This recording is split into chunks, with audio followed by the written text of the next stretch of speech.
debut number ဆိုတဲ့နေရာမှာကိုကျွန်တော်တို့6ချက်9ချက်လောက် set type တူပေးလိုက်ပါ1 2 3 4 5 6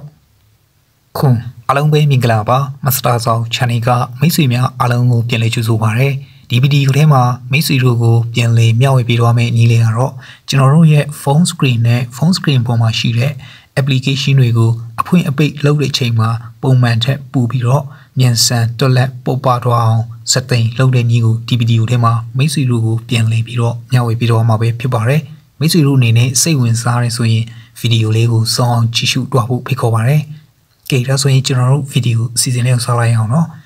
ဆိုတော့ပထမဆုံးအနေနဲ့မိတ်ဆွေရဲ့ phone screen ပေါ်မှာရှိတဲ့ setting တွေကိုကျွန်တော်တို့ရှာပြီးတော့ဝင်သွားလိုက်ပါကျွန်တော်တို့အောက်ဆုံးကိုတစ်ချက်ဆင်းသွားပေးလိုက်ပါအောက်ဆုံးမှာကျွန်တော်တို့ about phone ဆိုတာရှိပါတယ်ဒီ about phone ရဲ့အောက်နားမှာ W bar option ဆိုတာလေးတစ်ခုရှိပါတယ် W bar option ဆိုတာလေးမတွေ့ရင်မိတ်ဆွေအနေနဲ့ about phone ထဲကိုဝင်သွားရမှာဖြစ်ပါတယ် about phone ထဲကိုတွားပြီးတော့မှ W bar option ဆိုတဲ့ menu ကိုကျွန်တော်တို့ခေါ်ထုတ်ရမှာဖြစ်ပါတယ်ဆိုတော့ကျွန်တော်တို့အနေနဲ့ about phone ထဲကိုကျွန်တော်ဝင်သွားလိုက်မယ်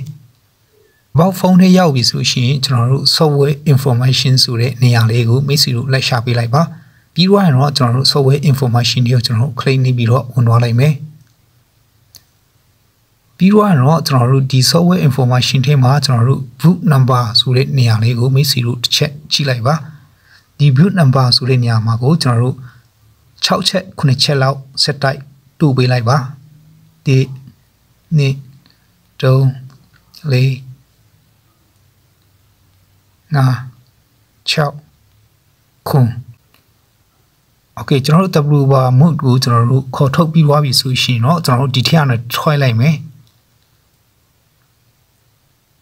ထွိုက်ပြီးတော့မှဆိုတော့က about phone ရဲ့အောက်မှာတစ်ချက်လောက်တွက်ကြည့်ရအောင်ဒါဆိုရင်ကျွန်တော်တို့ about phone ရဲ့အောက်မှာ W bar option ဆိုတဲ့ menu လေးတစ်ခုထွက်လာပြီဖြစ်ပါတယ်ဒီနေရာမှာကျွန်တော်တို့တစ်ချက်နှိပ်ပြီးတော့ဝင်သွားလိုက်ပါ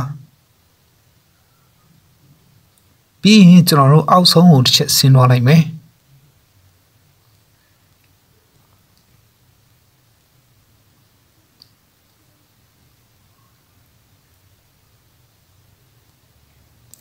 Okay အောက်ဖက်ကိုကျွန်တော်ဆင်းသွားလို့ရှိရင် window animation scale ဆိုတာလေးကိုကျွန်တော်တွေ့ရမှာဖြစ်ပါတယ် window animation scale ဆိုတဲ့နေရာမှာကျွန်တော်တို့တစ်အမြောက်ဒီ scale 3နေရာရှိပါတယ်ဒီ3နေရာမှာတစ်အမြောက်ပုံမှန်အဖြစ်ဖုန်းကုမ္ပဏီကနေပြီးတော့ setting လောက်လာပေးတာဖြစ်ပါတယ်ဆိုတော့ကျွန်တော်တို့ဒီ3နေရာမှာကိုကျွန်တော်တို့ setting ချိန်ပေးရမှာဖြစ်ပါတယ်အပေါ်ဆုံးသားလေးကတစ်အမြောက်မှာကိုအရင်ဆုံးကျွန်တော်တို့ click နေပြီးတော့ဝင်သွားလိုက်မယ်ဒါဆိုလို့ရှိရင်တော့ဒီနေရာမှာ animation scale တစ်အမြောက်နေရာကဒါပုံမှန်မွေးဖုန်းကုမ္ပဏီကနေပြီးတော့ setting ချလာပေးတဲ့နေရာဖြစ်ပါတယ်ဆိုတော့ကျွန်တော်တို့အနေနဲ့လက်ရှိကျွန်တော်တို့ရဲ့ phone screen ပေါ်မှာရှိတဲ့ application တွေအဖွင့်ပိတ်လုပ်တဲ့အချိန်မှာပို့ပြီးတော့မြန်ဆန်ပို့ပါသွားအောင်ကျွန်တော်တို့ setting လုပ်မယ်ဆိုလို့ရှိရင်တော့ကျွန်တော်တို့အပေါ်ဆုံးသားလေးက animation scale ဒီ3.5အမြောက်မှာကျွန်တော်တို့ထားပေးလိုက်ရပါတယ်ဒါမှမဟုတ်ကျွန်တော်တို့လုံးဝ animation ကို off လုပ်ထားလို့လည်းရပါတယ်ဒီမှာကိုကျွန်တော်တို့ off လုပ်ထားလိုက်မယ်ဒီ3နေရာမှာ off လုပ်ထားပြီးတော့ကျွန်တော်တို့ရဲ့ phone screen ပေါ်မှာရှိတဲ့ application တွေကိုကျွန်တော်တို့အဖွင့်အပိတ်လုပ်တဲ့ချိန်မှာပုံမှန်ထက်ပိုပြီးတော့မြန်ဆန်ပို့ပါလာတာကိုမိတ်ဆွေတို့တွေ့ရမှာဖြစ်ပါတယ်ဒီထက်ပိုပြီးတော့နေရအောင်ကျွန်တော်တို့လုပ်လို့ရပါတယ်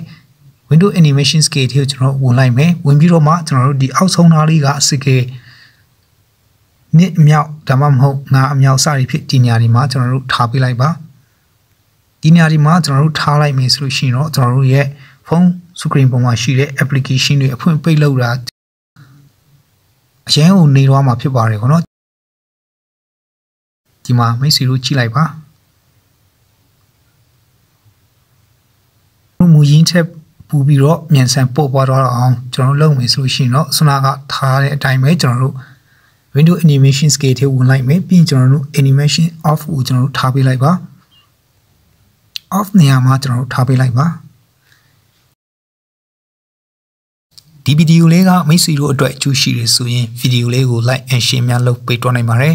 Master Sao YouTube channel နဲ့ Master Sao Facebook page ကို subscribe like and follow များနှိပ်မထားသေးရင် Master Sao YouTube channel နဲ့ Master Sao Facebook page ကို subscribe like and follow များနှိပ်တွားပေးဖို့တောင်းဆိုချင်ပါတယ်ကြည့်ရှုအားပေးကြတဲ့မိတ်ဆွေများအရောက်စီတိုင်းအားလုံးကို